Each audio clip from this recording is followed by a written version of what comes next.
would be in the bathroom, and he would put me on my knees, and he would guide me, all my movements, and I would have oral sex.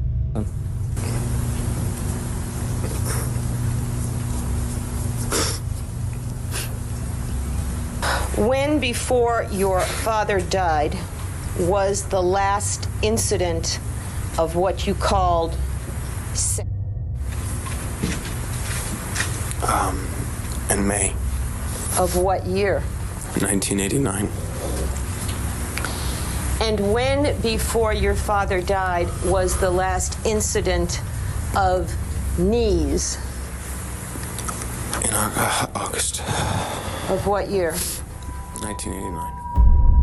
En 1989 ocurrió uno de los casos de asesinato más interesantes y perturbadores de los Estados Unidos, caso que hasta la fecha aún no ha sido resuelto. Múltiples personas involucradas, entre ellas nuestros dos principales protagonistas, los hermanos Eric y Lyle Menéndez. Muy buenas noches, queridos antisuscriptores, mi nombre es Sergio Bocanegra, es un gusto estar nuevamente aquí con ustedes una noche más en este episodio del Antipodcast. Me encuentro, como ya va a ser común, esperemos en algún momento, del otro lado del micrófono con nuestra asesora favorita en criminología, Fer Padilla. ¿Cómo estás, Fer? Muy bien, muchas gracias, mi querido Serge. Espero que todos se encuentren también de maravilla, como cada noche en la que nos acompañan, pero yo sí siento que ya empieza a extrañarse, bueno, desde antes, ¿verdad? La verdad, siendo muy honestos, al doctor Miguel. Nos hace falta aquí su aura, su esencia, sus enseñanzas, grandes preguntas que nos hace cuestionarnos en cada episodio. La verdad es que sí, se te extraña mucho, querido Miguel. Esperemos que cuando regreses nos traigas más relatos, más historias de terror. Y muchos fantasmas. Muchos, no, pero aquí no. En algún otro lugar, pero claro que sí. Oigan, y antes de empezar este episodio, sí les quiero agradecer mucho porque, Fer, ya llegamos a 1 millón de suscriptores. Por fin, muchísimas gracias por todo su amor, su antiapoyo, por compartir los videos, por etiquetarnos, por hacernos reels, por todo en general. 1,000 millones de gracias. Esto ha sido posible pues porque ustedes nos han apoyado desde el día 1, comentándonos, compartiéndonos, recomendándonos con el vecino, el familiar, el amigo, con quien ustedes más han querido. La verdad les agradezco muchísimo porque pues Fer y yo hemos estado desde un ratito después, pero ya somos parte de este gran equipazo, entonces les agradecemos muchísimo. De verdad esperemos poder seguir contando con su apoyo, que sigan disfrutando estos episodios tanto como nosotros lo hacemos, y es así como también les agradecemos porque es con ustedes mismos son quienes hacen posible esto cuando se unen incluso a nuestro canal. Que Fer, ¿cómo se pueden unir? Cuéntame. Bueno, aquí abajito, ya saben, siempre la recomendación, está el botón de unirme, le dan clic, siguen las instrucciones y tienen acceso a material totalmente exclusivo para miembros, la antibiblioteca, a derecho a invocaciones y por supuesto a ver los episodios un día antes, ver los episodios un día antes sin comerciales. Pero bueno, es así como conjuramos un nuevo hechizo para traer un nuevo episodio del Antipodcast. Fer, como lo mencioné al inicio de este episodio, este es un caso bastante perturbador, es un caso bastante incluso interesante porque hasta la fecha, si bien digamos que ya se resolvió, aún existen distintas inconsistencias. No sé si tú has escuchado acerca del caso de los hermanos Menéndez. Fíjate que ya tiene mucho tiempo, bueno, no tanto, pero sí ya tiene un rato que escuché sobre este caso. Tengo ciertos recuerdos, ciertos puntos, como dices, varias incongruencias incluso sobre el caso, pero yo creo que ahorita con todo lo que se ha actualizado, con ciertos elementos, con el conocimiento incluso que tal vez podríamos tener, creo que podemos aportar una opinión más certera al caso. Sí, digo, este caso ha sido tan sonado que últimamente hasta reportajes, documentales, hay una serie que ahorita se está haciendo bastante... Una plataforma muy importante. Sí, se está haciendo bastante popular, entonces como que lo trajeron nuevamente este caso a la mesa, por eso es que decidimos también traérselo, porque es uno de los que también más nos han estado pidiendo en los comentarios, y es por eso que pues traemos un poquito de esta investigación, que yo espero que, como bien mencionas, con todo tu aporte como asesor en criminología nos puedas ayudar con esta estos perfiles incluso de todo lo que aconteció. No sé si alguien sepa de este caso, pero se los voy a empezar a contar porque hay muchísimos datos, de verdad muchísimos datos, hay muchas personas, muchos involucrados, entonces voy a tratar de ir nombrándolos como qué papel juega en cada momento, un poquito poco a poco para que no nos perdamos tanto, ¿no? Entonces yo ya saqué mi libretita para ir haciendo mis anotaciones, el perfil, porque es muy importante, y también la personalidad. Sí, y yo aquí traigo también mis anotaciones para tratar de darle como un seguimiento. Perfectísimo, vamos a empezar. Entonces, vamos a comenzar mencionando que existen 4 personajes principales en esta historia. Okay. Tenemos al padre, que es José Menéndez, tenemos a la madre, que es Kitty Menéndez, y a los 2 hijos, Lyle y Eric. Son nuestros 4 principales personajes. Okay. Quiero comenzar mencionándote acerca de José, el padre, puesto que este hombre nació en 1944 en La Habana, Cuba. Este hombre, no hay mucha información que se pueda dar acerca, por ejemplo, de una infancia, de algo a muy temprana edad. Todos los, vamos a decir, como hechos que se tienen registrados datan más a partir de una adolescencia, desde los 15 años, que es cuando este hombre decide huir prácticamente de Cuba para llegar a Estados Unidos y perseguir el sueño americano. Okay. Ahora, esto fue en la época, perdón, de casualidad de lo de Fidel Castro. Sí, fue en 1959 cuando ocurre todo esto de la Revolución Cubana. Tanto Fidel Castro con el Che Guevara, con Camilo Cienfuegos, entre otra gente más involucrada, pues derrocaron al régimen de, ¿cómo se llama este hombre? Fulgencio Batista, sí, que fue el 1 de enero de 1959, cuando este hombre pues ya prácticamente lo derrocan y empiezan a tomar pues a Cuba como tal lo conocemos hasta el día de hoy. Okay. Es en esta época donde José Menéndez decide salir de Cuba con 15, 16 años de edad. A Estados Unidos. A Estados Unidos. Okay. Específicamente llega al estado de Illinois, en donde es donde se desarrolla gran parte de esta historia, porque este hombre cuando llega, tú sabes que uno como extranjero, pues a veces sin estudios, sin preparación, sin un colchón, incluso económicamente hablando de dinero que te pueda abrir puertas, es difícil empezar como una vida desde cero. Claro. Y este hombre, siendo un inmigrante, que aparte viene de un país que viene de todo este contexto, digamos, socioeconómico, obviamente, pues las puertas se le iban a limitar un poco más. ¿Llega solo, perdón, o con sus padres? Llega, no hay mucho registro, solamente se sabe que este hombre llega a Estados Unidos y comienza a hacer una vida pues prácticamente desde cero, lavando platos, fregando pisos, agarrando cualquier trabajo que para él le pueda servir para empezar a hacer una vida. Empieza a desarrollarse poco a poco y es así como conforme va pasando el tiempo que se puede inscribir a una universidad, a la Universidad del Sur de Illinois. Okay. En este lugar él empieza a estudiar para ser economista y ser un contador. O sea, estas 2 carreras las llevaba de la mano. Y de lo que sí se tiene aquí registro, Fer, y quiero hacer así recalcarlo con lo que más se pueda, es que este hombre era muy inteligente. O sea, hablando académicamente, era bastante inteligente, siempre sobresalía, tenía muy buenas calificaciones. Tanto fue así que de la misma escuela le daban esta apertura o esta opción de que pudiese estudiar y a su vez pudiera trabajar.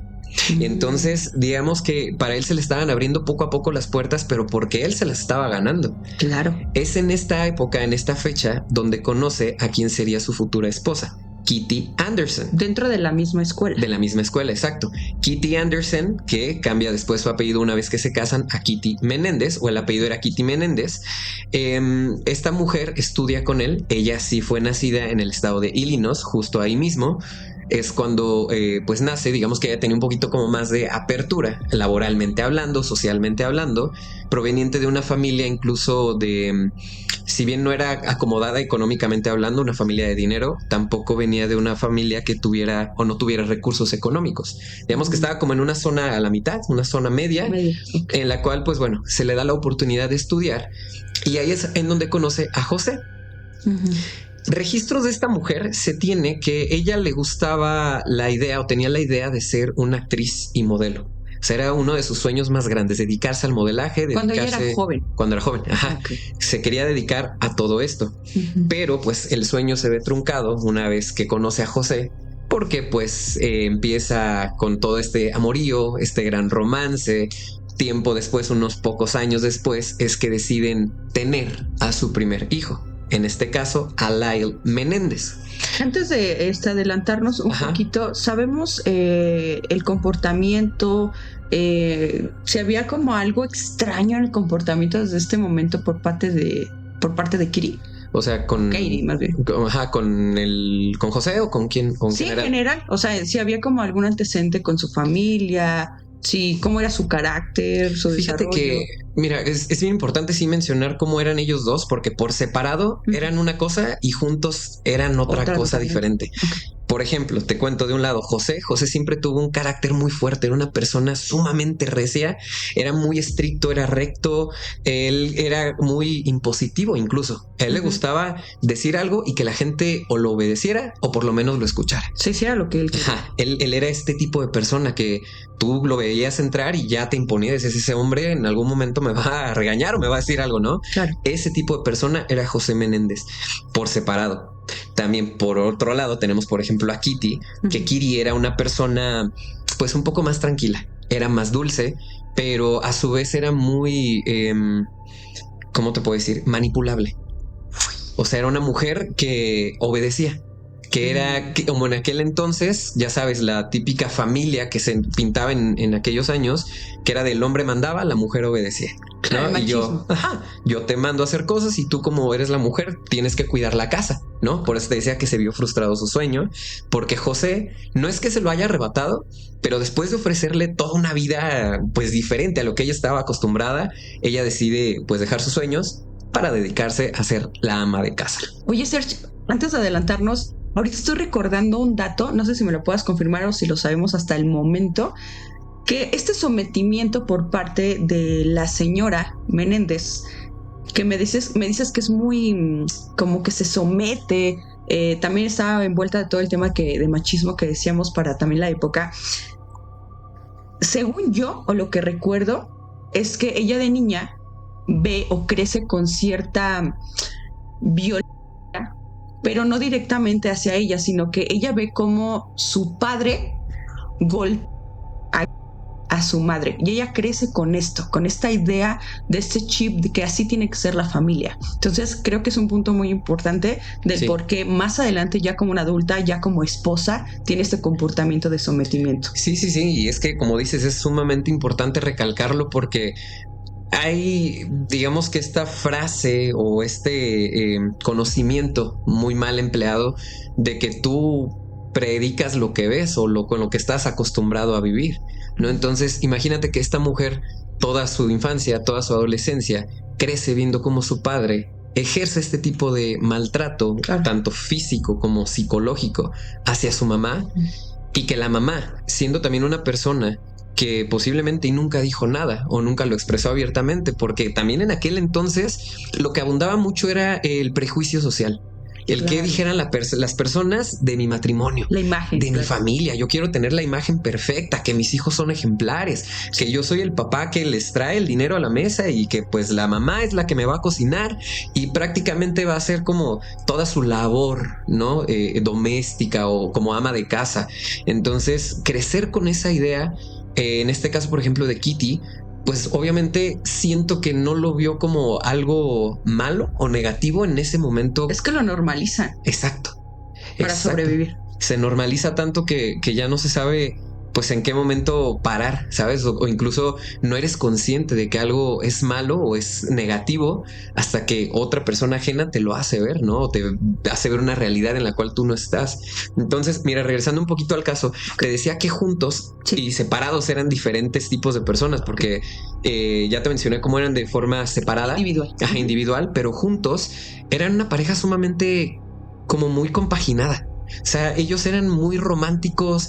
Kitty, por ejemplo, menciona que cuando conoce a José, él era el hombre de sus sueños, era el hombre con el que ella deseaba estar toda su vida, porque la llenaba de regalos, la llenaba de cumplidos, le decía que se veía hermosa, que, o sea, un sinfín de cosas que le pintaba, que pues esta mujer era evidente que iba a caer con él, ¿no? Entonces se empiezan a asociar tanto como estas personalidades que si bien eran diferentes, al momento de juntarse una persona manipuladora y una manipulable, imagínate qué combinación no puedes llegar a hacer.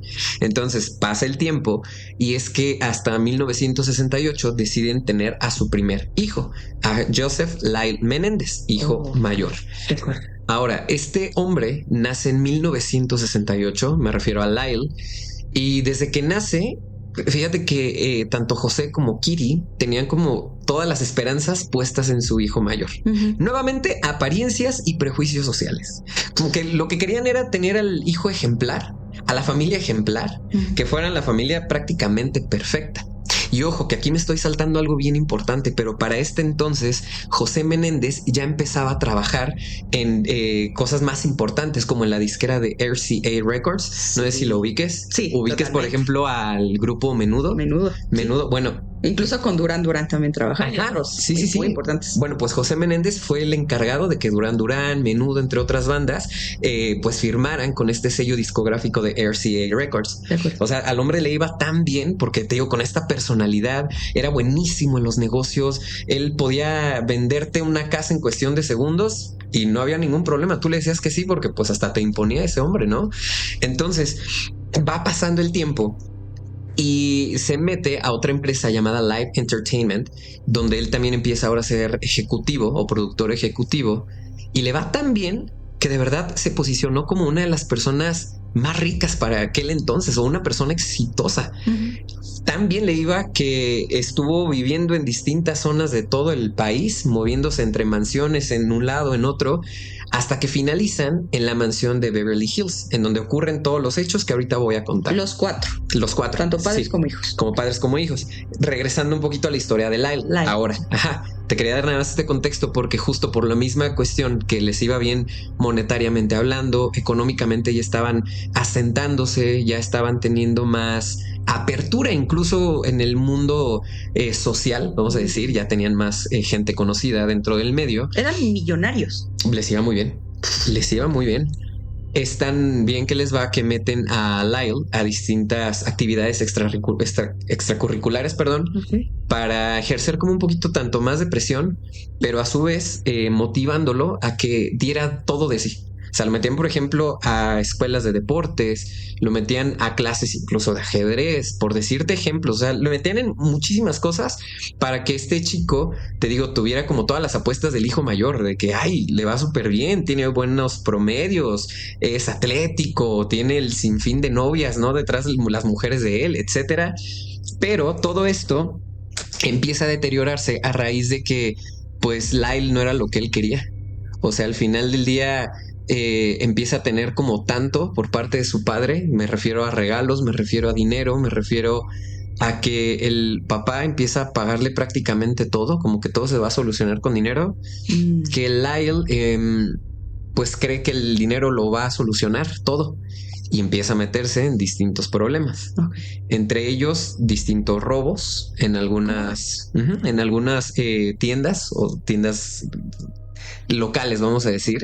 Empiezan a robar ciertas cosas, partes de autos, se empieza a meter con gente que pues no debió haberse metido. Pero es con algún motivo porque pues tenían mucho dinero y realmente no tenían la necesidad. Fíjate que yo siento que era más por rebeldía, como una rebeldía de yo no quiero ser este hijo que ustedes me están imponiendo. No me interesa. Interesante. ¿No? Entonces, bueno, eso por un lado tenemos a Lyle, mientras que en 1970 la familia decide tener al segundo hijo, que es Eric Menéndez. Ahora, Eric se muestra como una persona totalmente diferente a Lyle en cuestión de personalidad, porque por un lado, no te mencioné esto, pero Lyle tiene una personalidad similar a la del papá. Un poco más fría, más duro, agresivo, más calculador, como que no tenía incluso expresiones en cuestión de emoción. Por ejemplo, nunca veías a Lyle que fuera a llorar o un Lyle que estuviera meramente contento, como muy expresivo, vaya. Calculador. Exacto. Muy diferente, por ejemplo, a Eric, que Eric se pintaba como un chico totalmente diferente, más emocional. Eric, por ejemplo, le iba muy bien en los deportes. Eric era un chavo sumamente atlético. Pero aquí, sí. Pero aquí el problema que existía, era que el papá, José, quería como que sus hijos siguieran sus pasos. tanto de dedicarse a los negocios, a la cuestión economista, a ser contador, a algo que fuera más como por ese camino. Y Eric no quería eso. Esto, ¿sabes qué me está sonando? Ajá, Bueno, te hago yo creo que la pregunta puntual. dime. ¿Hay algún tipo en el comportamiento del padre hacia sus hijos, de José hacia Eric y hacia Lyle? ¿Una clase de competencia por quién es el mejor? Fíjate ¿O que haciendo menos tal vez alguno de ellos? sí, pero era más por el hecho de que siendo el hijo mayor Lyle, Ajá. querían apostarle todo a él, porque pues iba a ser el hijo ejemplar. Al final del día lo que José quería era nuevamente aparentar la familia perfecta, Ujú. pero para tener esta familia perfecta debía tener a un hijo que siguiera sus pasos, que fuera exitoso, que le fuera bien y que la sociedad hablara meramente cosas buenas y positivas, ¿no? En general de la familia.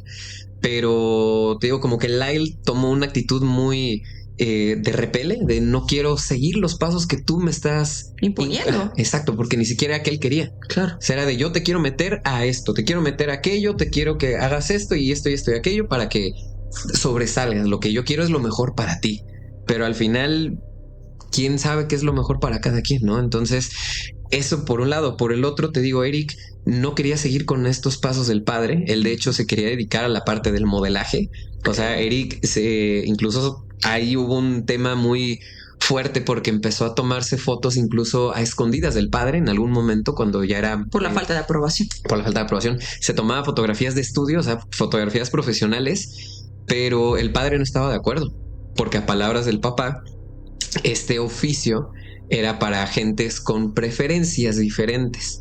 Y pues, estando en esa época, obviamente la gente de la comunidad LGBT no era bien vista y pues cómo iban a hablar mal de mi familia, que tengo un hijo perteneciente a esa comunidad. En otras palabras, que aquí no vamos a decir, Claro. pero era muy hiriente el papá. De ahí sí se tiene incluso registro de por palabras del propio Eric, que ahorita lo vamos a mencionar en cómo fue que ocurrió, pero el propio Eric menciona que su papá les tenía un repele muy grande a la comunidad, que el papá incluso hablaba mal de un familiar. Eric nunca mencionó nombres, nunca quiso pues decir quién era por cuestión de, vamos a decir, mantener el anonimato de este familiar, como que no quería mencionarlo, pero sí lo dijo, que su padre hacía este rechazo constantemente y que hacía comentarios sumamente negativos, que incluso tanto él como la mamá mencionaban que para ellos era mejor tener hijos También sin la vida. mamá. También la mamá.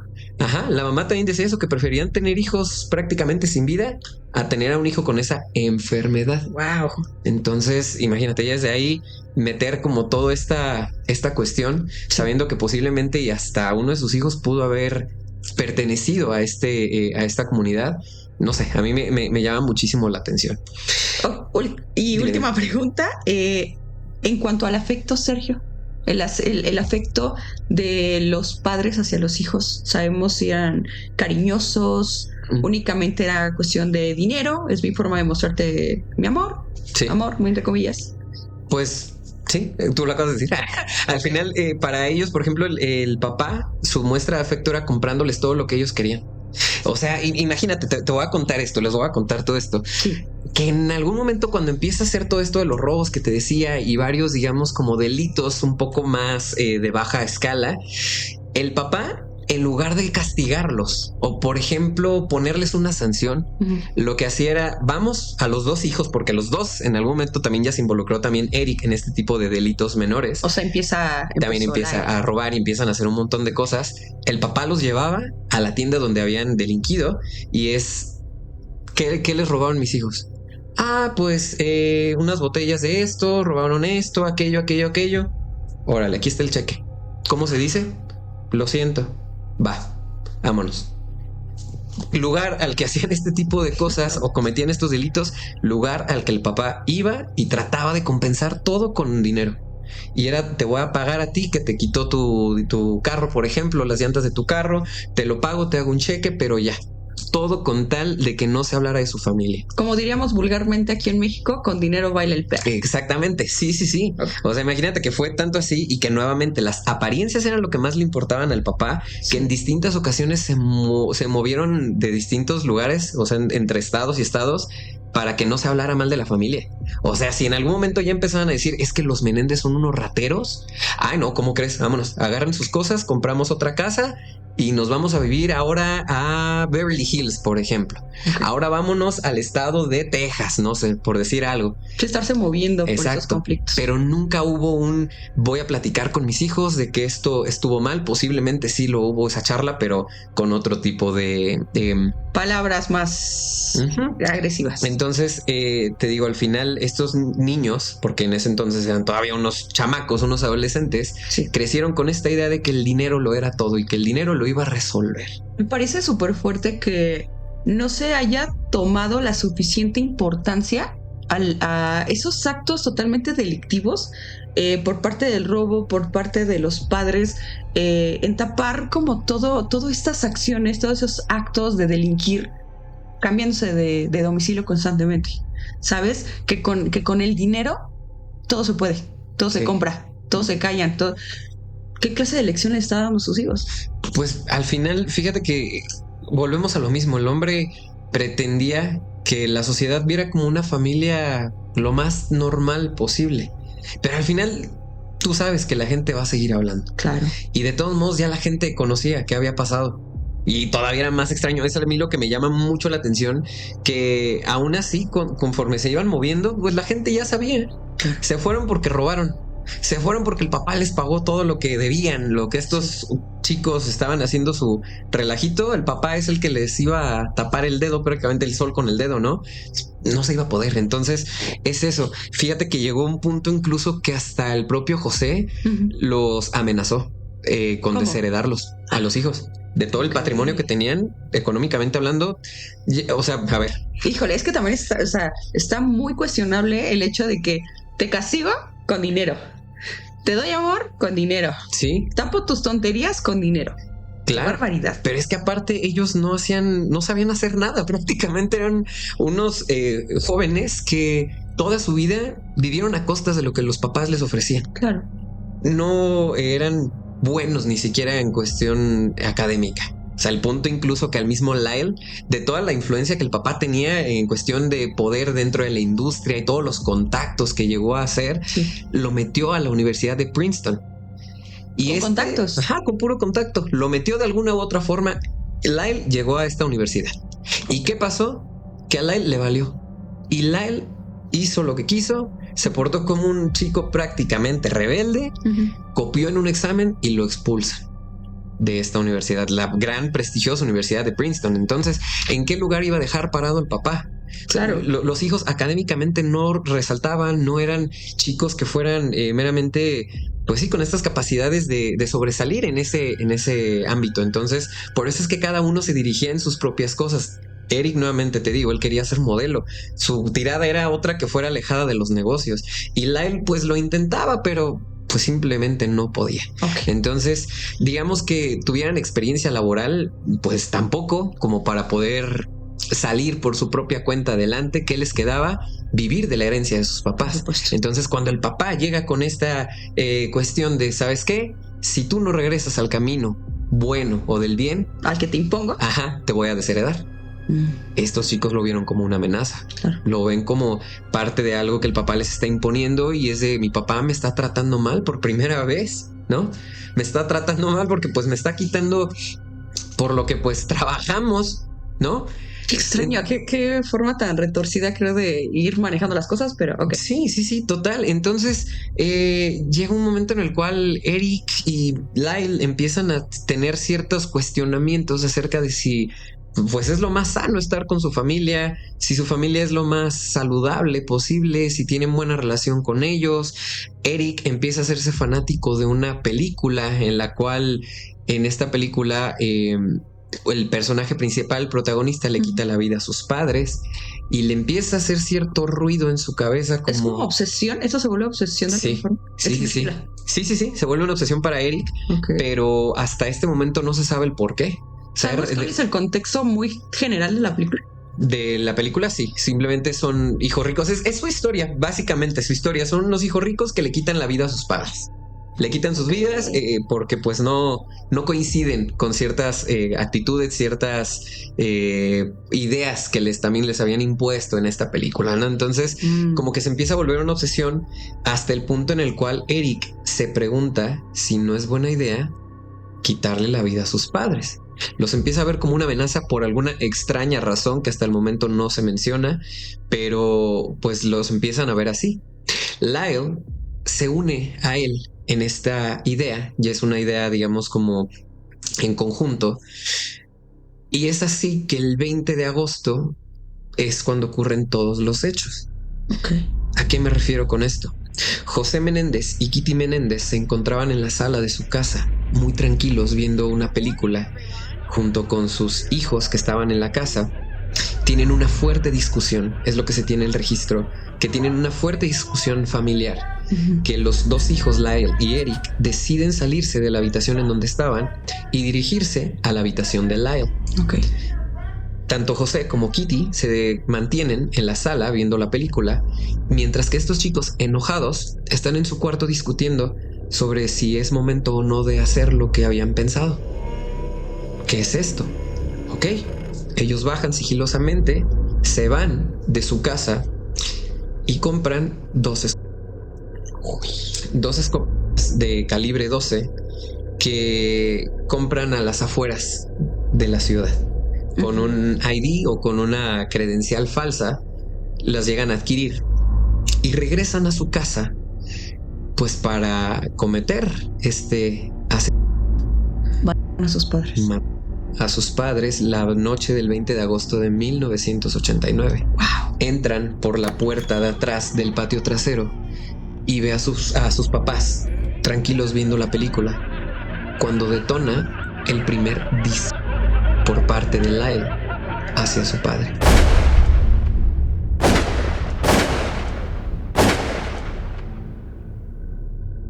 Todo esto se hizo un revuelo muy grande porque fueron un total de 16 disparos hacia el cuerpo de la mamá y 9 hacia el cuerpo del padre. Y fíjate que esto es muy rarísimo porque estamos hablando de armas como las escopetas, que cuando tú con este tipo de tienes que estar recargando. O sea, no es como que metes un cartucho y te dejas ir, ¿no? No, aquí tenían que estar recargando. Esto llama mucho la atención y quiero que lo anoten porque es importantísimo al momento de sacar conclusiones y hablar del posterior juicio. Okay. Ahora, se habla de que de los primeros que fueron hacia, por ejemplo, la mamá, a Kitty, solamente la hirieron físicamente, no acabaron con su vida a primera instancia, pero entonces no pararon hasta haber acabado con ella. ¿Qué es lo que sucede con esto? En un intento como por tratar de limpiar su nombre o por nervio, por no sé, por alguna extraña razón, lo que deciden hacer es hablar directamente al 911. Pero ojo, no hablaron al momento. Ellos salieron de su casa, se llevan todas sus cosas, recogen todos los casquillos de las, del arma, se los llevan consigo, tiran su ropa y se van al cine. Deciden ver, de hecho, la película de Batman, la primera película que se estrena de Batman. Oye, ¿sabemos cuánto tiempo transcurre del momento de los hechos de que detonan estas armas hacia sus padres y esos 16 hasta el momento en que ellos se van al cine, que se van? O sea, ¿cuánto tiempo transcurre también a la llamada del 911? Sí, fueron aproximadamente 2 horas y media en la cual ellos deciden salir de su casa. Okay. Voy a hacer nada más rápido el reconteo para que estemos todos en sintonía. Claro. Se encuentra José y Kitty Menéndez en su sala de su casa cuando de repente sus 2 hijos, Lyle y Eric, entran por la puerta trasera donde ellos están, digamos que de espaldas, y empiezan a disparar con estas tanto al papá como a la mamá. Acaban con su vida de ellos. Los 2 hijos, Lyle y Eric, toman todos los casquillos, toman todas las evidencias posibles, deciden salir de su mansión, de la casa, e irse al cine. Quizá, y esto lo empiezan a ver como por parte de nervio, un tanto, digamos, como planificado, porque pues siento yo que en ese momento, pues, ¿por qué te irías a un cine? ¿No? O sea, después de haber cometido todo esto, no sé. Es un comportamiento muy poco usual. Exacto. Entonces, estos chicos deciden llevarse las cosas, se van al cine y empiezan a hablarle incluso a varios contactos, a varios amigos cercanos. No sé si incluso mencionarlo como una coartada, como si fuera una coartada, pero como para decir, pues estuvieron aquí conmigo, trataron de estar en varios lugares públicos como para que la gente los viera, Hacerse entre notar. ellos, que estaban en un bar, cuando el bar ya estaba por cerrar, ellos se quedaban ahí con la gente, ¿no? Bebiendo un poco más del tiempo, haciendo ruido, o sea, pero un ruido que se hacía notar, vaya, entre todo el público. Lo que ellos querían era que la gente los viera Que y hubiera que no testigos de Ajá, que estuvieron fuera de que casa en esos exacto, horarios. en ese lapso de tiempo. Ok. Cuando pasa todo este lapso de tiempo, 2 horas y media, es cuando ellos regresan a casa y deciden hablar al 911 y reportar el hallamiento de los cuerpos de sus padres.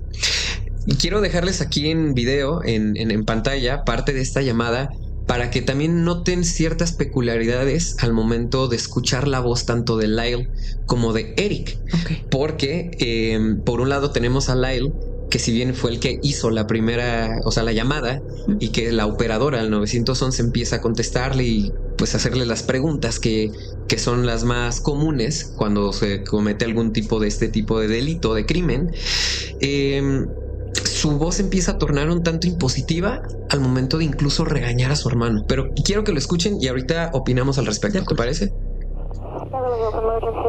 please. What's the problem? What's the problem? What's the problem? Someone killed my parents. Pardon me? Someone killed my parents. What? Who? Are they still there? Yes. The people... What? No. Were they shot? Yes, man, were they shot? Yes. They were shot? Yes. One of them still response. 722 North Elmore Park. What happened? I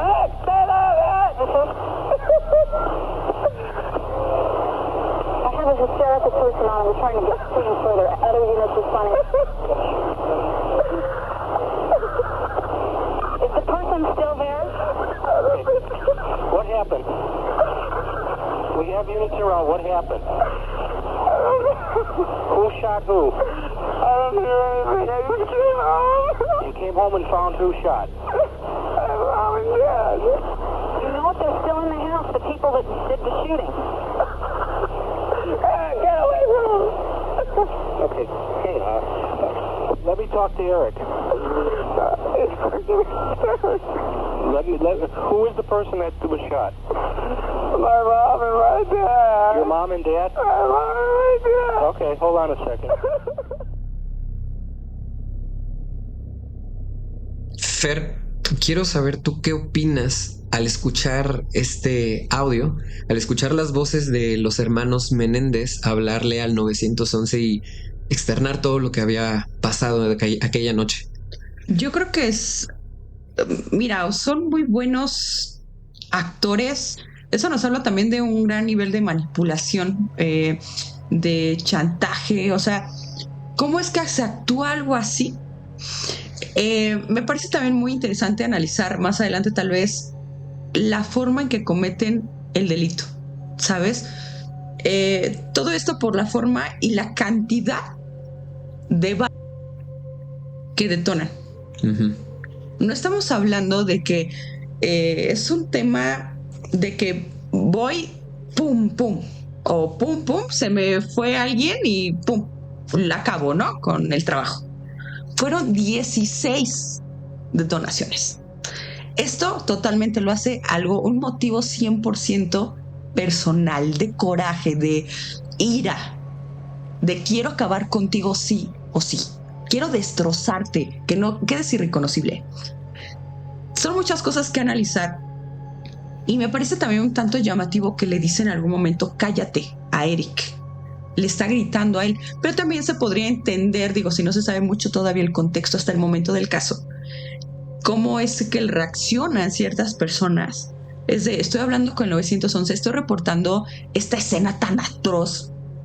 O sea, están totalmente los cuerpos destruidos. Más con ese tipo de arma, ¿sabes? Sí. Y es como, cállate, estoy hablando, estoy reportando, estoy sufriendo.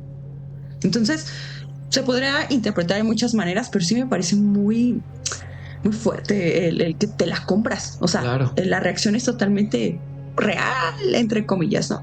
Pues al final, fíjate, o sea, no quiero adelantar el caso, pero creo yo que cuando tú cometes algo similar, pues tu reacción no va a ser, a menos que seas una persona sumamente fría, de verdad que tengas este tipo de sangre con tanta maldad dentro de ti. Yo lo interpretaría como sociopatía. Exacto. Imagínate, siendo un sociópata tal vez y lo ves de cierta forma un poco más normal, no quiero decir normal porque no es la palabra. Es que sí, o sea, un sociópata es totalmente impulsivo, es errático. En casos, no en todos los casos llegan a cometer este tipo de crímenes, de quitar la vida a otras personas, pero sí suelen ser muy... pues sí, es como, repito, muy impulsivos, ¿no? Ajá. No, les cuesta mucho este trabajo de falta de empatía, incluso. Sí.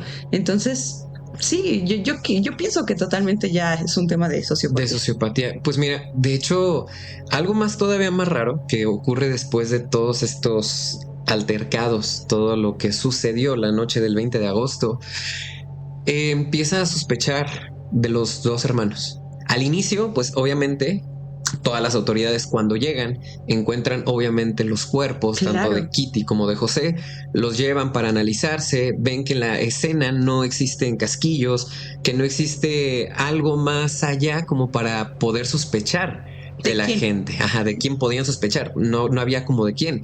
Empiezan a sacar ciertas conclusiones, los mismos hermanos platican con las autoridades y empiezan a decirles, es que mi papá tenía cierto contacto con organizado, por ejemplo, o mi papá tenía problemas con cierta persona, posiblemente, y pudieron haber sido ellos. Pero las mismas autoridades decían, es que cuando se trata de un trabajo que tiene que ver con un crimen organizado y que va a cobrar venganza, usualmente o se meten con la persona directamente o hacen trabajos más sucios. O sea, no está tan premeditado, como para cuidar tanto la escena de no dejaron casquillos, no dejaron huellas, no dejaron armas. Se les hizo sumamente extraño. Pero ¿sabes qué? Perdón que te interrumpa, Serge. Aportando a ese momento del caso, también creo que es muy relevante el que en el momento, cuando suelen ser casos de detonaciones, ciertos comportamientos que tienes que ver mucho alrededor. Esto lo hacen por lo general, pues obviamente los peritos, la criminalística, ¿no? Pero en el momento en que están viendo la escena del crimen, en donde no están viendo cerraduras forzadas, sí, no. Ventanas rotas, eso nos habla de que muy probablemente los criminales, es decir, los de los padres Menéndez, son personas que conocían. Son conocidos.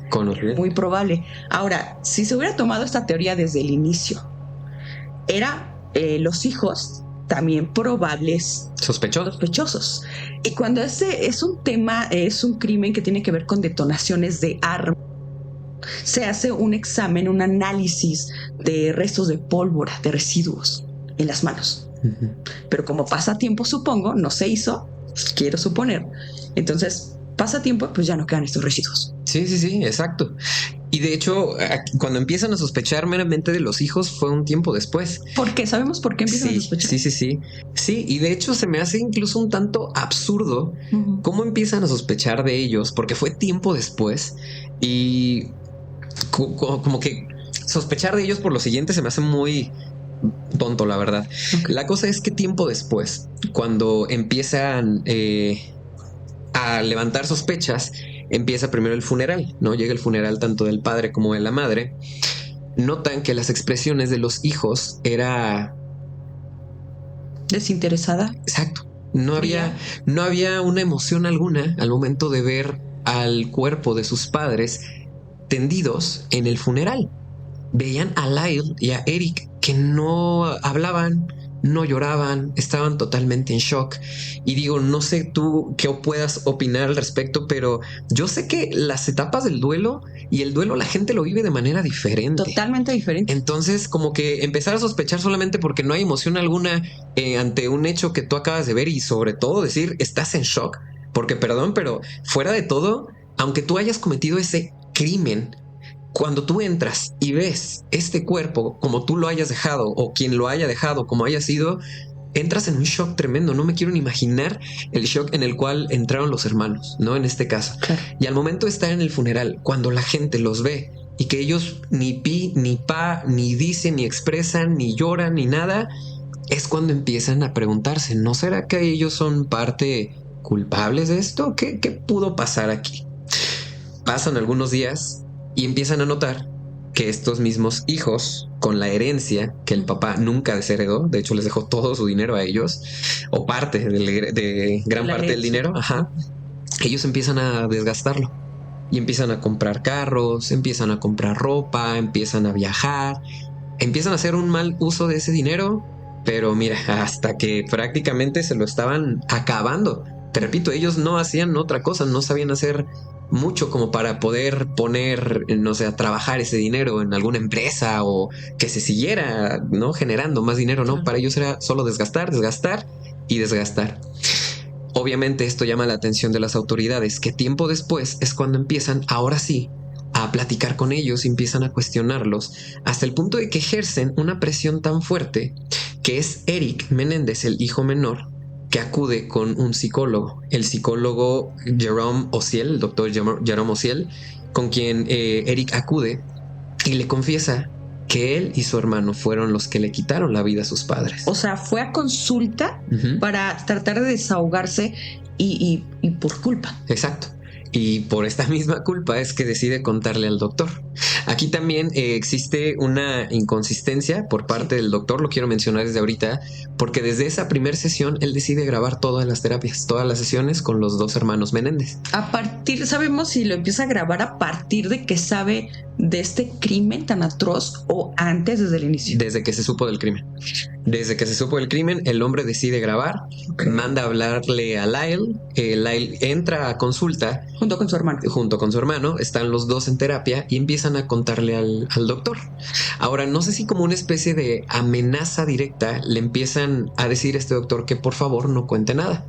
O pues le iban a pasar ciertas cosas, ¿no? El doctor como que lo empieza a tomar así, pero una actitud bien extraña que tiene este hombre es que como que no lo ve tanto como una amenaza, como que lo ve más como un área de oportunidad. ¿Cómo? Aquí voy. Este hombre creía que si él lograba sacar a estos dos hermanos como de una manera ya más estable, psicológicamente hablando, que los iba a sacar de este hoyo en el que se encontraba, ellos en forma de gratitud iban a darle dinero para invertir en un negocio que él tenía, ¿no? En una cadena de autos, de lo que fuera, él iba a invertir ese dinero, exacto.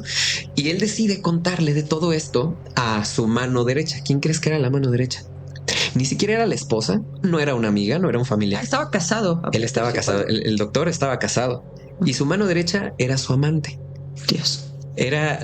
Incluso fue una paciente de él.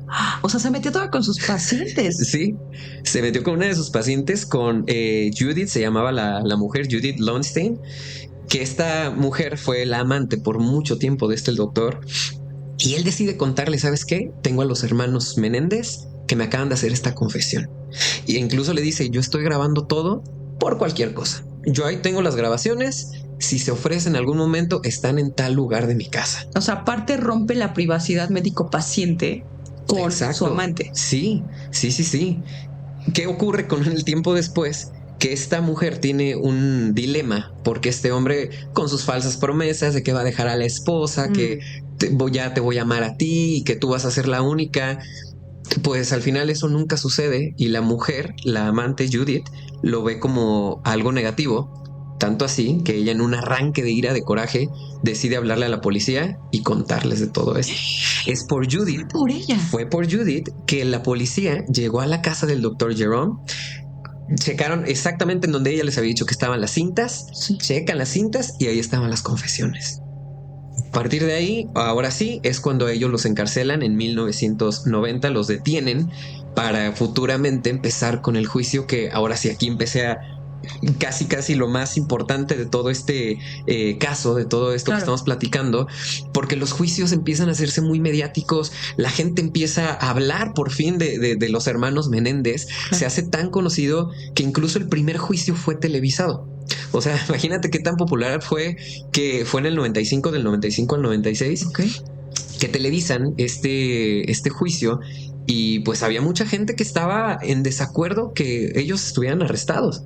O sea, tú veías incluso personas apoyando a los hermanos afuera de las instalaciones de la prisión o en donde era el juicio, con pancartas que escribían cosas como demasiado guapos para ser así.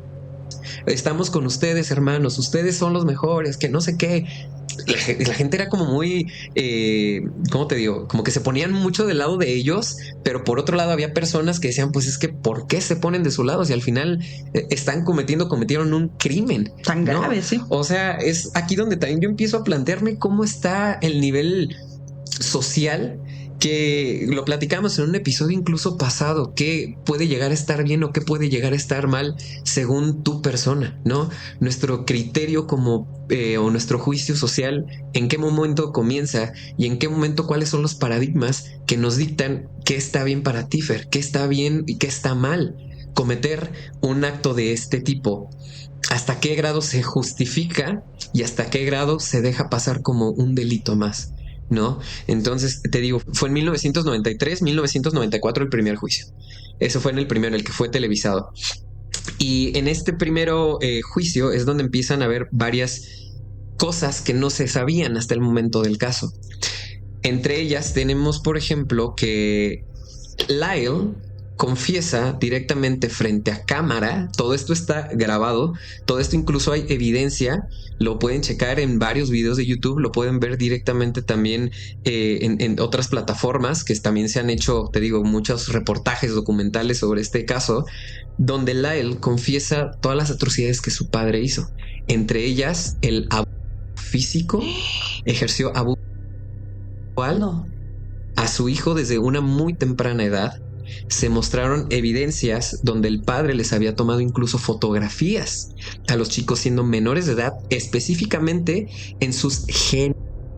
¿Sabemos a qué edad fue estos abusos? ¿En qué momento comenzaron los abusos de carácter íntimo del padre hacia sus hijos? Sí, por parte de Lyle comenzó a los 6 años y finalizó a los 8. Y a Eric comienza desde los 6 y termina hasta los 18 años, cierto. al hijo menor. Entonces, imagínate, cuando Lyle sube al estrado a contar toda esta versión que nunca antes había dicho, obviamente toda la mira pública, todas las personas estaban pues ahí al tanto de qué es lo que estaba expresando, sobre todo porque dentro de todo el contexto que ya hemos explicado, de que si dijeron que habían ido a ver Batman, que se habían salido con los amigos, que si se fueron a un bar, etcétera, etcétera, como que tratando de tapar lo que ellos habían realizado, mucha gente estaba en desacuerdo porque decía, son unos mentirosos. O sea, están mintiendo y están diciendo mentira tras mentira que nos asegura que están diciendo la verdad. Exacto. En algo tan grave. Exacto. Entonces es aquí donde empieza el verdadero juicio, donde las personas estaban a favor o estaban en contra. Solamente, obviamente existen estas dos veredictos, pero algo que sí cabe como aquí mucho la pena aclarar es que la abogada de Eric, la licenciada Leslie Ambronson, que fue quien estuvo ahí del lado de él, porque o sea, tuvieron dos abogados diferentes. Eso sí lo quiero aclarar desde ahorita también. Cada quien tuvo su propio abogado. Por un lado tenemos a la abogada Jill Lansing, que fue de Lyle, y del otro tenemos a Leslie Ambronson, que fue la abogada de Eric.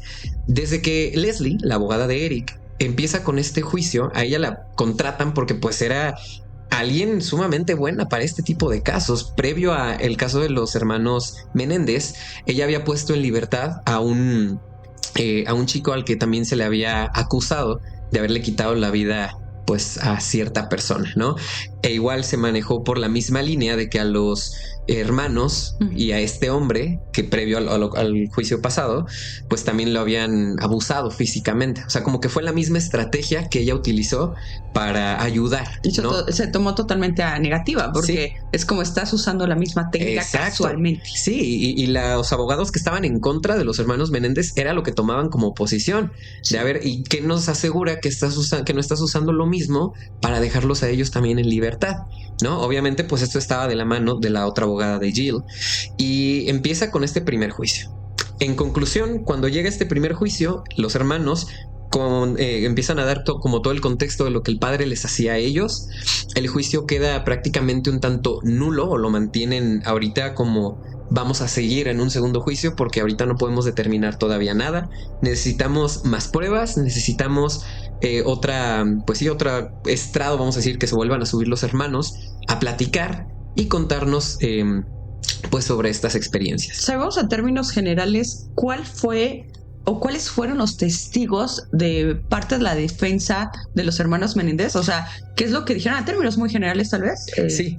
Tenemos a varios testigos. Aquí tengo los nombres, mira, por eso les digo que tengo muchas anotaciones, porque por un lado tenemos a Andy, que es el primo de los hermanos Menéndez. De acuerdo. Este primo Andy, les voy a contar aquí qué fue lo que sucede, ¿no? Para no dejarlos como con la intriga. Sí. A Andy, Eric le contó, o sea, Eric, siendo un niño prácticamente, le cuenta que su papá abusó. Eric lo mencionaba en ese entonces como que su papá le pedía que masajeara sus genes. Y Andy, el primo, recuerda que el papá se encerraba en los cuartos con los dos hijos y en los baños respectivamente, o eran en los cuartos o en los baños. Pero una vez que el padre se encerraba con los hijos, Kitty llegaba con Andy y le decía: vente tú, siéntate acá, no te preocupes, ya ahorita no pueden jugar tus primos contigo. No me digas que la madre sabía. La mamá sabía de todo. Dios. La mamá supo en todo momento de toda esta situación, pero aquí lo más extraño es que nunca dijo nada. O sea, pues al final y al cabo fue cómplice. Sí, Digo, tal vez ahorita vemos un poco más de contexto y el por qué y por qué una persona reacciona de esta manera, ¿no? Sí. O sea, a mí me sigue siendo algo sumamente increíble porque no solamente fue el primo quien da como esta declaración, sino también existe otra prima de nombre Dayan. Dayan es otra de las primas. ¿Primos hermanos ellos? Ajá. Esta prima Dayan ahora por su parte cuenta que Lyle fue quien le cuenta a ella, no fue Eric, sino ahora el hermano mayor. Lyle le cuenta cómo igual su padre abusó de él. Él, o sea, Lyle, me refiero a Lyle. Lyle intenta incluso dormirse en el cuarto de su prima porque dice: es que yo no quiero dormir con mi padre, no quiero dormir con mi papá porque me hizo esto y aquello, ¿no? Y cosas muy descriptivas. Yo no quiero decirlo porque son cosas sumamente fuertes, sumamente censurables y que no sé si el video lo pueda aguantar YouTube, ¿no? Al momento de escribir, pero de verdad, cosas grotescas que tienen que ver incluso con cepillos de dientes, con cosas que el hombre...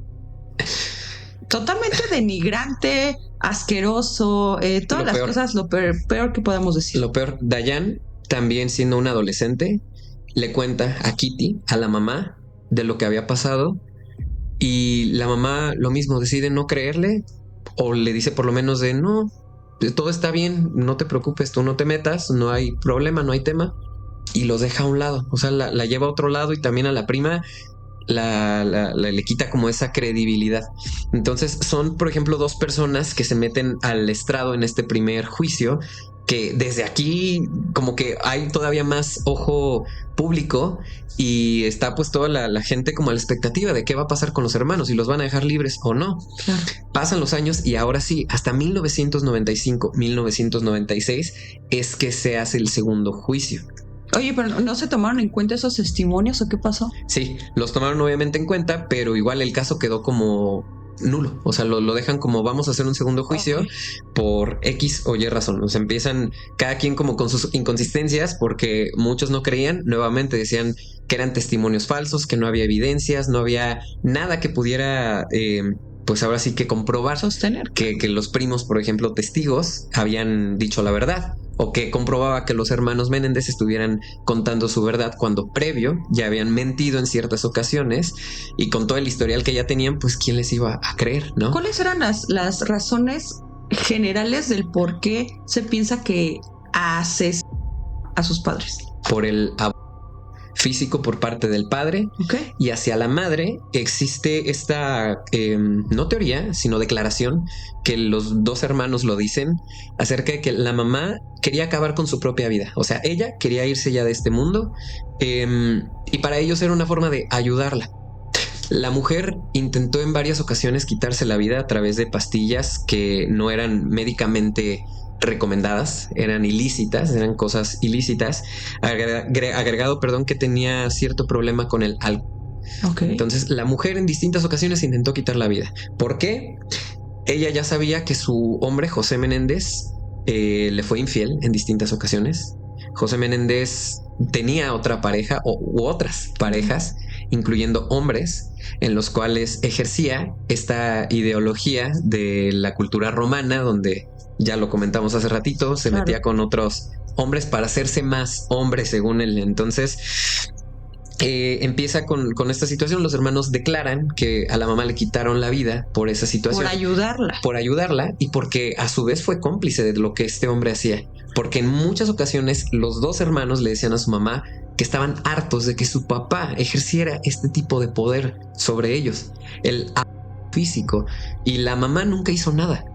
Kitty nunca quiso hablar más al respecto porque nuevamente prejuicio social, ¿qué va a decir la gente? Me conviene ser la esposa, la ama de casa, que tiene una familia perfecta, con sus hijos perfectos, ejemplares, un esposo que me da dinero, que me llena de riquezas, que me compra absolutamente todo.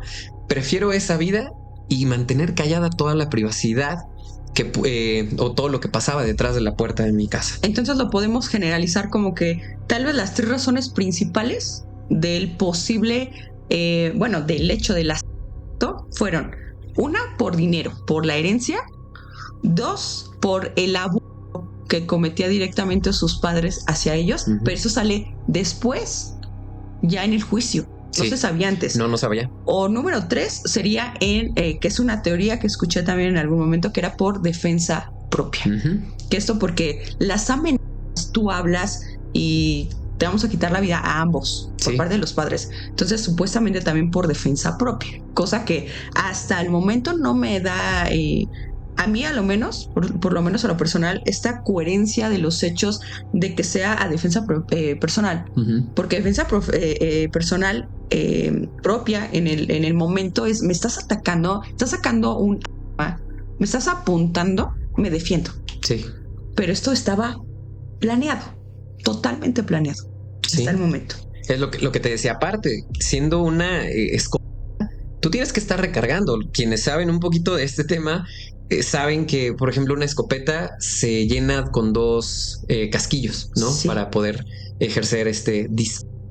Entonces, tener que hacer cada 2, quitar y poner otro, y otra vez quitar y todo, eso ya no es defensa propia. Perdón que te lo diga. 16 veces. 16 veces, ¿cómo va a ser una defensa propia? No estoy de acuerdo. Totalmente. 1, 2, bueno, pero 16. Entonces, esa teoría para mí también yo siento que la puedo descartar un poquito. Claro. Y fíjate que aquí ya también empieza algo muy extraño, porque cuando una persona se encuentra en prisión, también tiene cierta libertad hasta cierto punto de escribir o llamarle por teléfono a personas que están en el exterior, ¿no? Que les manden comida, que les manden ropa, cartas, que les manden algo, cositas. Pues Lyle Menéndez, el hermano mayor, decide escribirse con una exnovia de nombre Norma. Ok. Es que aquí me parece increíble porque no sé si Lyle no sabía que esas llamadas, número 1, todas las llamadas que los presos realizan siempre son monitoreadas o son grabadas por cualquier cosa. Incluso eso no es una mentira ni es algo como falso. Pero aparte, Norma también las grababa por su propia cuenta. ¿Con qué fin? Con el fin de que Lyle empezó primero, Lyle en estas llamadas empezó a describir todo lo que pasaba en los juicios y le contaba a Norma a detalle porque era su confidente, fue su exnovia y era como, no su mano derecha, pero era la única persona que en ese momento tenía, ¿no? Aparte de que previo a esto lo habían separado de la celda de su hermano, ya no estaban juntos, cada quien estaba en una celda diferente, en pasillos diferentes, ya no tenían contacto visual ni contacto físico hasta los juicios y hasta que las abogadas los citaban juntos para hablar del caso. Entonces Lyle habla con Norma y le empieza a relatar todo tipo de cosas, pero a detalle, de no, mira, es que ¿qué crees que pasó en el juicio? Y tuve que hacer como que lloré, pues para que me creyeran un poquito más. Entonces, le estoy metiendo un poquito todavía más de crema a mis tacos para que el juez nos crea. Yo creo que en una sentada más en el juicio y en el segundo juicio ya vamos a salir libres. Y te voy a ver y vas a ver cómo nos la vamos a pasar súper bien. Tú de aquí no te preocupes, entre un buen de cosas, pero de verdad a detalle. Tanto así. Del jurado prácticamente. Sí. Entonces Norma hace uso de esto a su favor, graba las llamadas y decide escribir un libro Es cierto. llamado La verdad de Lyle Menéndez, o las verdades o los secretos de Lyle Menéndez, ¿no? Este libro que sacó ese mismo año en 1995. Y fue gracias a este libro que el jurado decide declararlos culpables a los hermanos. Y los declaran Qué regalo culpables. tan más grande. Exacto. Fue prácticamente esa la culpa por la cual ellos actualmente siguen presos. Están cumpliendo una condena de 2 cadenas perpetuas sin libertad condicional. ¿Era esta opción o era pena de... O pena de... Sí, tenían esas dos, o una u otra, pero al final decidieron todavía darles un poquito como de condolencias. 2 cadenas perpetuas Pues sí. por cada uno, ¿eh? O sea, no estamos hablando en general de los 2 hermanos. Sí, Cada sí. uno. Cada uno tenía sus 2 cadenas perpetuas y pues ellos pasaron más de 20 años en prisiones separadas aparte. O sea, Los separaron. Sí, los separaron en algún momento. Ya cuando los declaran culpables, los separan, pero fue hasta 2018 cuando por fin logran juntarlos en la misma prisión, que la prisión está ahorita ellos en... Aquí tengo el nombre, es la prisión estatal de Richard J. Donovan en San Diego, California. Ellos desde 2018 ya están en la misma prisión. Y fíjate que este caso hasta ahí, en ese momento, se había dejado como ya Por pues, la paz. entre por comillas. por la paz. Y no fue hasta en 2023, hace un año, Ujú. que la cadena Peacock saca un documental que va de la mano con los hermanos Menéndez y el grupo Menudo que te mencionaba hace ratito. ¿Pero qué tiene que ver ¿Qué tiene que ver con este caso? con menos? Sí. Ah, ok. Pues que el grupo fue representado por José Menéndez, o fue quien los financió o los firmó con la disquera de RCA Records. Que estaba a cargo Edgardo Díaz. Si no me Ajá, recuerdo. Edgardo, aquí tengo el nombre. Edgardo Díaz, sí. Sí. Sí, Edgardo Díaz era quien estaba como su representante de este grupo en aquel entonces. Y la cosa es que en este documental ellos empiezan a relatar cómo fue su historia. El grupo Menudo relata cómo fue su historia, cómo iban cambiando de repente de integrantes, ya sabes, como un documental Era como musical. era un grupo que constantemente se mantenía como joven, le decían, porque Sí. si pasaba, creo que no recuerdo si era de los 15 o los 16 años de edad, Cambiaban reemplazado integrantes. Ajá. automáticamente. Sí, de hecho hasta Ricky Martin estuvo en Menudo, ¿no? Entonces, la cuestión es, ¿y por qué te lo menciono? ¿Y por qué fue que se retomó este caso hasta hace un año? Porque uno de los integrantes, Roy Rosello, un miembro de esta banda, en este documental menciona que José Menéndez también abusó físicamente de él. ¿Qué? Y que no fue solamente una, no fueron 2, fueron 3 veces las que José abusa de él. Y que después de estos o estas agresiones es que deciden firmar el contrato con Menudo. O sea, Cerrar como que ese fue contrato. cerraron contrato con Roy. Entonces, a partir de aquí se volvió a retomar el caso y hay mucha gente que está nuevamente peleando a favor de que los hermanos Menéndez vuelvan a ser escuchados, porque te repito, estamos hablando de la época de los 90, estamos hablando de una época en la cual incluso a uno como hombre, porque aparte esto fue una de las declaraciones del contrajurado, o sea, los que estaban en contra de los Menéndez Sí. decían esto, que no era posible hablar de un abuso físico, una agresión, porque un hombre no tenía pues ciertas peculiaridades en el cuerpo como para ¿Cavidad? cavidades para ejercer este tipo de presión. Entonces descartaron de que pues fueron abusos y le dieron pues el voto a favor del papá, porque decían aparte que este hombre, cómo era posible si se veía tan imponente, tan hombre, cómo va a ser posible que haga esto, ¿no? Dejaron eso de lado, descartan esa teoría. Y también aquí cabe aclarar, que el jurado estuvo compuesto por distintas personas que se estuvieron cambiando. En este caso, aquí lo tengo, mira, los nombres fueron... tengo 4 mujeres y 8 hombres, los que fueron parte de los jueces del caso de los Menéndez. Y este pensamiento que me acabas de decir de que los hombres, respecto a la cavidad, hombres, seguramente. Estamos hablando de un machismo muy fuerte, influenciado por la mayoría de votos masculinos, porque aparte esto también incluso hay registros. Las 4 mujeres miembros de este jurado eran las que estaban a favor de los hermanos. O sea, ellas eran las mujeres estaban a favor porque generaron más empatía. Sí. Aparte, la misma abogada, esto también fue como muy fundamental, la abogada Leslie, en algún momento llegó a trabajar ya de forma gratuita porque el dinero que tenían como recurso los hermanos se acabó y ya nadie los podía financiar. Que ella respaldaba o representaba a Eric, al más chico. Sí, exacto. La abogada Jill, la abogada de Lyle, ella sí renuncia porque pues a ella ya no le pagaban, no le convenía el caso, se retira y llega otro abogado a defenderlo, un abogado público que le da el gobierno. ¿Este dinero se acabó? Lyle. Sí, se acabó por completo. Los hermanos quedaron en bancarrota, no tenían ya nada de dinero. Y te digo, eso fue como parte del juicio, del segundo juicio, ya cuando los declaran culpables y les dan estas cadenas perpetuas. Claro. Y fue, te digo, hasta hace un año cuando se logra retomar el caso a través de las declaraciones que dice Roy Rosello, del integrante de Menudo. No sé tú qué puedas o si quisieras opinar algo para empezar sobre este caso, porque yo sí tengo muchísimas cosas que mencionar.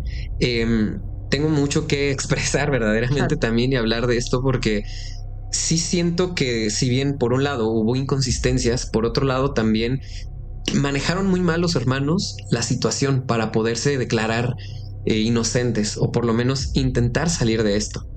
Hay aquí otra declaración, o mejor dicho, otros reportes oficiales por parte de la policía que mencionan que actualmente los dos hermanos están en un grupo como de ayuda, están como líderes de este tipo de grupos en donde ellos procuraron como reiniciar o reinstalar una nueva vida desde prisión, pero pues ya siendo, digamos, como unas personas incluso no ejemplares, no quiero decir la palabra, pero sí buenas. O sea, tú ahorita ves incluso los reportes de ellos actuales y no tienen conflictos con nadie, no tienen comportamientos negativos, como que se la llevaron muy en paz, están tratando de salvar o arreglar sus vidas y empezando una nueva vida dentro de prisión. Entonces, no sé tú qué puedas opinar, Fer. ¿Tienes algunas anotaciones que hiciste? Quisiera escucharte para saber qué puedes decir al respecto. Pues sí, tengo muchas anotaciones. No me voy a alargar tanto porque pues es repetir muchas cosas. Creo que anoté puntos indispensables para poder llegar a una conclusión lo más concreta y certera posible. Por parte de Lyle, que es el hermano menor, el hermano mayor, perdón. Uh-huh. El momento de los hechos tenía 21 años, haciendo mis cuentas, ¿no? Uh-huh.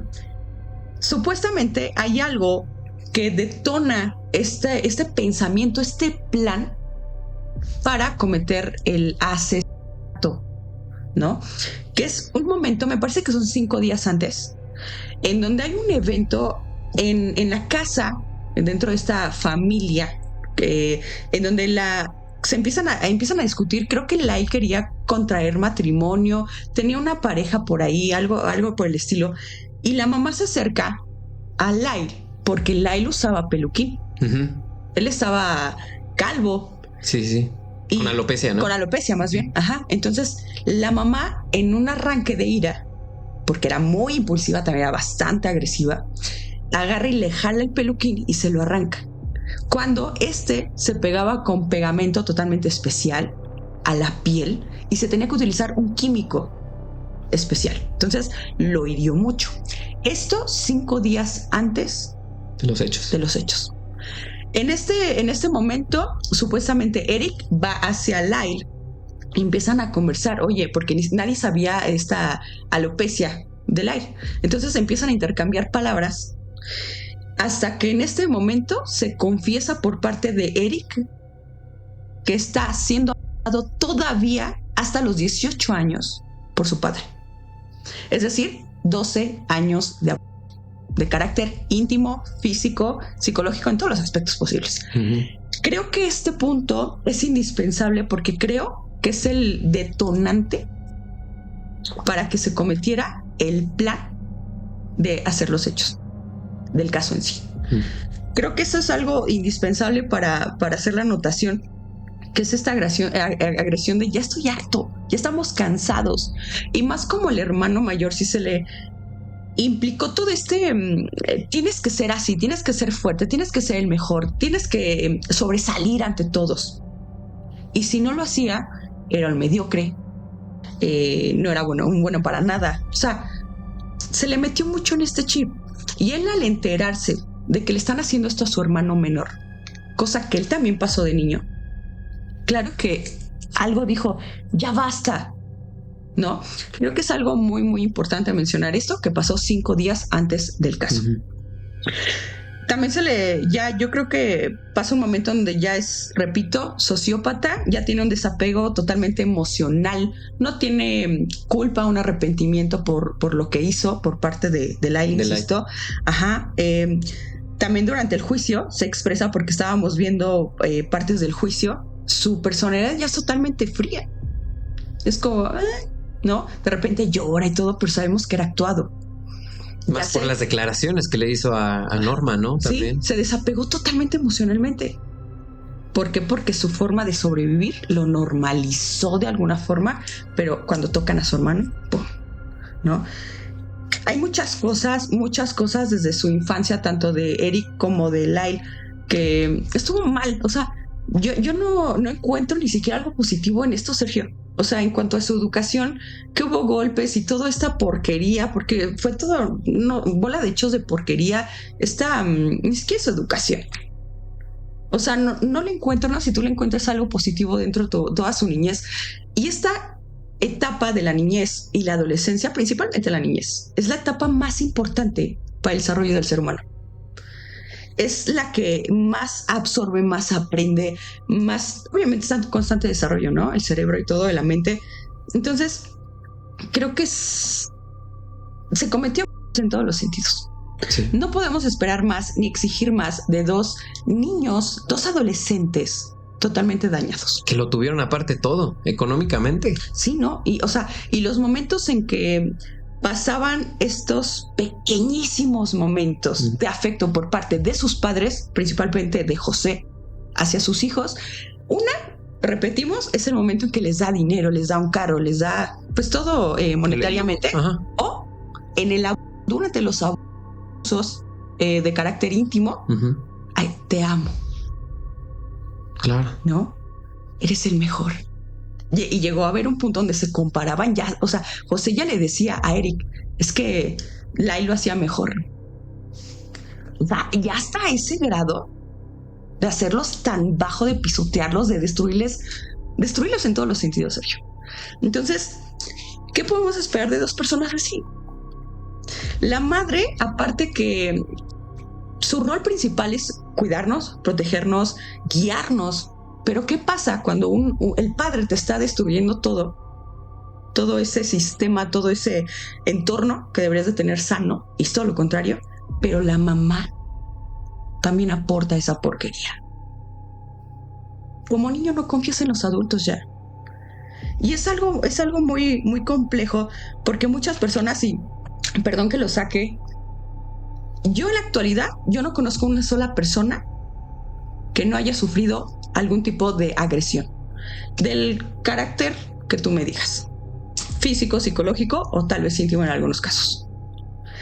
Pero ¿qué pasa cuando en el caso de la mamá le dicen, oye, tu esposo José está abusando de tus hijos? ¿Qué pasa por la cabeza de las personas que no hacen nada? Porque al final son cómplices. Y eso es muy relevante decirlo. Hay un colega, un compañero que tenía hace tiempo, y siempre me decía que el peor cáncer de la sociedad no nada más es quien delinque, quien destruye vidas, sino quien porque son parte, no dejan que cambien las cosas, son cómplices, repito, ¿no? Sí. Y aparte que les importa mucho y hacen comentarios como, es que ¿qué me va a decir la gente? ¿Cómo nos van a ver? No quiero romper, destruir, separar a nuestra familia. Ya está rota. Haz algo al respecto. Protege a tus hijos, protege a tus padres, protege a tus hermanos, a tus primos, o sea, a tus amigos, a tu pareja. Hacer algo. O sea, yo creo que ya es hora, Sergio. Yo creo que ya es momento de romper esa cadena, ¿sabes? Porque también es mucho estas historias constantes de abuso, que en donde también se especulaba mucho que el padre de José, los padres de José, pues también de él. Entonces es un trastorno que, repito, lo normalizan y es una cadena sin parar que les hacen a sus hijos y a sus hijos y a sus hijos. Hasta que alguien, cometieron un delito muy grave también, que es acabar con las vidas de sus padres, pero ¡pum! Terminaron con esa cadena por lo menos. Esperemos, ¿no? Claro. Y ya por último, Serge, me parece importante también decir que dentro de la criminología, nada más para que nos demos una idea, haz de cuenta que hay una parte donde se mide la delincuencia como un iceberg. Si te imaginas la figura, sobre el nivel del mar hay una pequeña parte, la que se puede ver, y eso está representado como el 10%. Lo que está debajo del nivel del mar es el 90%. Ah, bueno, pues el 10% lo que se ve son delitos denunciados que sí proceden, pero en la parte de abajo es el 90% de lo que no se reporta, no se Habla. Exactamente. Es como la delincuencia que se sabe que hay, pero no está reportado, no se procesa o no se Te persigue. cuento lo conveniente. Exactamente. O sea, el 90%. Y se le conoce como la cifra negra de la delincuencia. No sé, creo que hay muchísimo que reflexionar en este caso. Y pues ya creo que esos serían mis comentarios, Serge. Y por último, respecto al caso, creo que 100% esto fue un tema no de dinero principalmente. Creo que el dinero, la herencia quedó en un segundo plano. Importante para todos, seamos honestos, para todos, porque con eso comemos, con eso sobrevivimos, pero en el segundo plano. Lo de defensa propia lo descarto personalmente hablando totalmente. Eso no fue defensa propia. Esto fue premeditado. Sí. Entonces, pues yo creo que fue una cuestión de venganza. Totalmente. De hasta aquí llegaste. Claro. Sí. Fíjate que en algún momento cuando estuve leyendo sobre este caso, porque de verdad es tan grande, no sé si incluso nos llegamos a pasar en algún momento a hablar, por ejemplo, de la carta de Eric, que también le escribió a uno de sus primos, al primo que también estuvo como testigo, que incluso esta carta no fue cuando estaba él en prisión, fue una carta cuando él era un adolescente. Hablamos de una carta de un adolescente que le escribe a su primo: estoy harto, estoy cansado, tú sabes cómo es mi padre, yo no quiero volver a dormir con él, tú sabes todo lo que me ha hecho, no sé qué más hacer. Esta carta también es una prueba más de todo lo que estaba pasando, pero nuevamente hablamos de un jurado que estuvo estructurado por la mayoría siendo hombres de los 90, donde se ejercía este pensamiento, este criterio donde los hombres pues, no debían llorar, a los hombres no les pasaba nada, tenían que ser fuertes. Incluso hay pensamientos en donde, por ejemplo, si incluso una misma mujer abusaba o era agresiva con un hombre, era de te tienes que aguantar, ¿no? Porque pues los hombres, ¿cómo vas a quejarte de que tu mujer te ejerza esta presión? O sea, como la contraparte. Sí. O sea, son bastantes cosas que de verdad este caso por eso se ha hecho muy mediático, se ha hecho muy grande. Hay personas, te repito, que están a favor de los hermanos y que quieren que se vuelva a retomar el juicio para que por lo menos puedan apelar y puedan buscar una libertad condicional o por lo menos reduzcan sus sentencias. Y por otro lado está la gente que sí los tiene muy en contra, que al final su justificación sigue siendo un asesino. Al final del día estamos hablando de un crimen, Fer. Claro. ¿No? Y es nuevamente, te repito, lo que yo aquí me pregunto: ¿en dónde comienza este juicio que tenemos como personas de saber hasta qué punto es algo positivo o es algo negativo? ¿No? Yo te soy bien honesto. Yo considero que los hermanos Menéndez no debieron ir a prisión, debieron ir a terapia, debieron prevenir este tipo de cosas con un chorro de situaciones, tanto la terapia, tanto llevarlos de la mano con gente que supiera manejar situaciones como los crímenes que hacían, los pequeños delitos, saber manejar toda esta situación. ¿Por qué? Siento que es algo que se pudo haber prevenido, algo que sí o sí se pudo prevenir. Eso es a lo que voy. Que cuántos casos no conocemos, incluso cercanos a nosotros, de temas que pudo haber sido se pudieron haber llevado de una mejor manera. Claro. Y que al final del día, por una mala decisión o por un mal comentario, tú no sabes qué tanto puede perjudicar en el comportamiento de alguien. Tú no sabes qué una mala palabra pueda significar en la vida y en la decisión que pueda tomar una persona. Entonces, aquí parte de mi invitación que yo podría hacer también a los antisuscriptores es: nunca dejen de lado todas las posibles situaciones que lo rodeen, con las personas que lo rodeen también. Claro. Hay que tener mucho cuidado con los comportamientos de las personas, estar al pendiente también de los seres que tú más quieres, porque en varias culturas, incluyendo aquí nuestra bonita cultura mexicana, creo que se tiene un mal concepto de que incluso riéndonos de las situaciones, pues vamos a hacerlo como más ameno, más tranquilo, no va a haber tanto problema.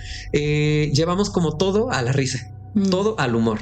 Le pasó una tragedia al primo, nos reímos de él. Le pasó esto a mi papá, me río también de él porque es parte de nuestra cultura. Como bien lo dices ahorita, creo que ya es momento de pausar eso, de reflexionar qué es eso que estamos haciendo. ¿Nos está haciendo bien como sociedad? ¿A dónde nos está dirigiendo? ¿Qué vamos a ganar con eso?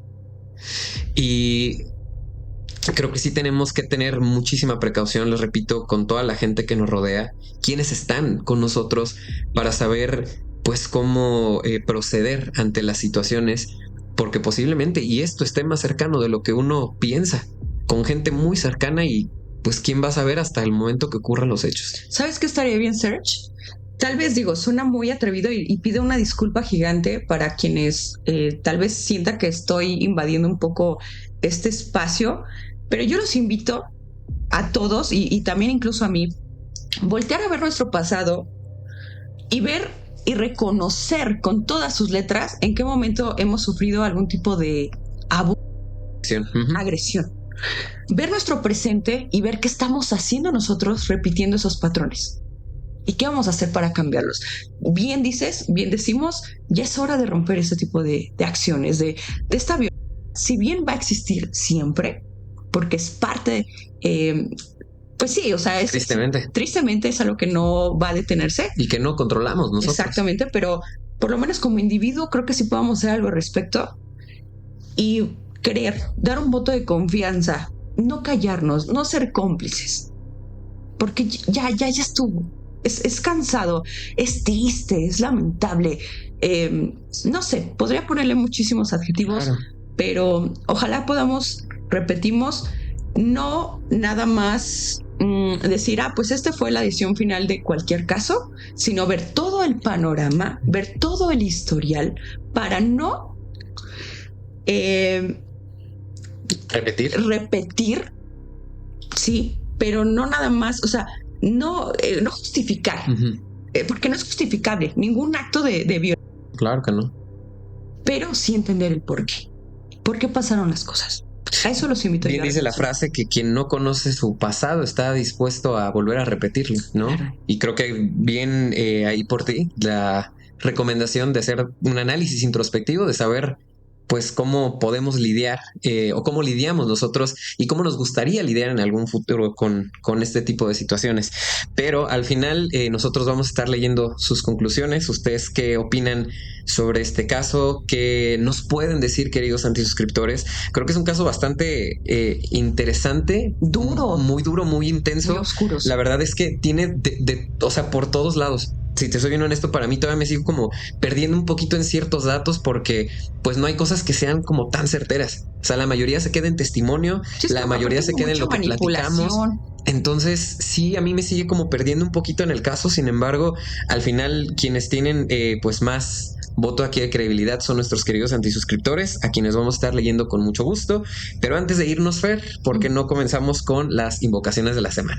Va que va. Yo quiero invocar primero a Alejandro Trevino, 3139, quien es miembro Caldero Mágico, y dice: hola Sergio, Fer y Miguel, excelente episodio, me encantó mucho.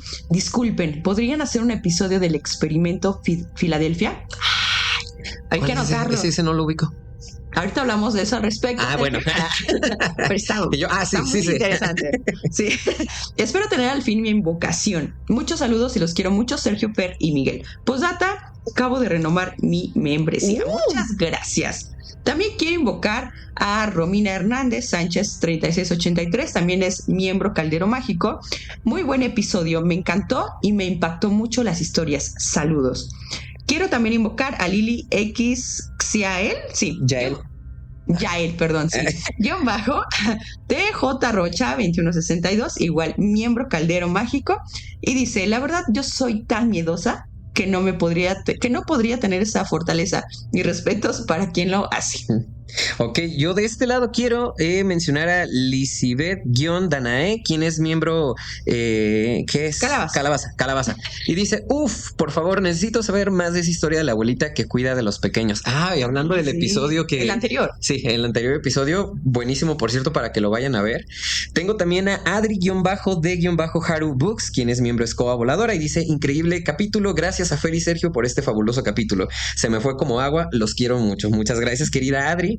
Tengo también a Arifra 1213, quien es miembro fantasma. Dice, hola chicos, ya me hice por fin miembro. Bueno, y fin.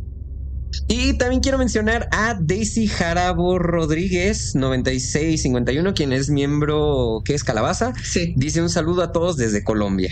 Yo también quiero invocar a Sara de Serrano 7360, miembro Calabaza. Los amo, son lo máximo. Muchas gracias. También quiero invocar a Camila Alejandra Cifuentes Re 1662. Cada vez nos lo ponen más difícil, ¿verdad? Sí, aquí los jeroglíficos. Ya vamos a estudiar egiptología, ¿no? Solo por ustedes. Bueno, es Caldero Mágico, dice, este videito sí me dio algo de miedo, pero igual los quiero mucho, chicos, no paro de verlos, espero por favor mi anti-saludoto. Postdata, soy de Bogotá, Colombia, y pronto iré de vacaciones a México. Invítanos. Ojalá y nos podamos ver. Ojalá por lo menos por unas crepas que nos invites. Oye, yo bien confianzudo, invítanos, ¿no?